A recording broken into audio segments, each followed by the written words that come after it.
College ছাত্রী সোহাগী জাহান তনু হত্যার তদন্তের অগ্রগতি না হওয়ার প্রতিবাদে ঢাকা বিশ্ববিদ্যালয় এলাকায় গণস্বাক্ষর সংগ্রহের কর্মসূচি পালন করে গণজাগরণ মঞ্চ।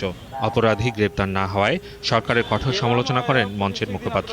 12 দিন হয়ে গেল, সরকারের পক্ষ থেকে এখন পর্যন্ত কোনো সুস্পষ্ট কোনো ব্যাখ্যা নেই, বক্তব্য বিবৃতি নেই, অথচ অপরাধীরা কিন্তু থেমে নেই। অপরাধীরা দেখতে পাচ্ছে যে এত মানুষ রাস্তায় নামার পরেও যেখানে অপরাধীদের রক্ষার জন্য একদম সামগ্রিকভাবে রাষ্ট্রযন্ত্রই নেমে যাচ্ছে, এখানে সাজা হবার তো কোনো সম্ভাবনা নাই। একই দাবিতে দেশের সব শিক্ষা প্রতিষ্ঠানগুলোতে হয় ছাত্র ধর্মঘট।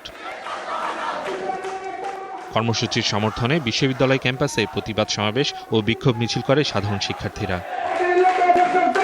ছাত্র ধর্মঘটের কারণে ঢাকা বিশ্ববিদ্যালয়ে হয়নি কোনো ক্লাস।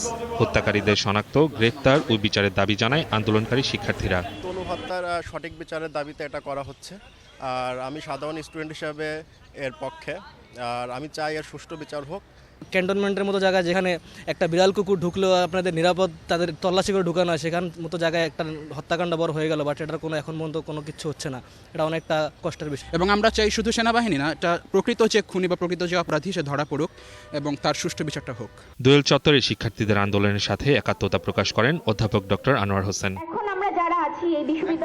সাধারণ শিক্ষার্থীদের আন্দোলনে একাত্মতা জানায় প্রগতিশীল ছাত্রজোট, সাম্রাজ্যবাদ বিরোধী ছাত্র ঐক্য সহ কয়েকটি বামপন্থী ছাত্র সংগঠন।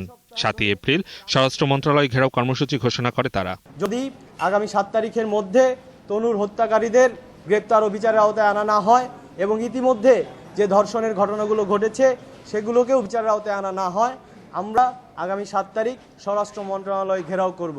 তনু হত্যাকাণ্ডে জড়িতরা গ্রেফতার ও বিচার না হওয়া পর্যন্ত আন্দোলন অব্যাহত রাখবে বলেও জানায় ছাত্র সংগঠনের নেতাকর্মীরা। এবং সরকার এই ঘটনাকে ধামাচাপা দিতে চায়। মাহমুদ হাসান, 21 টেলিভিশন, ঢাকা।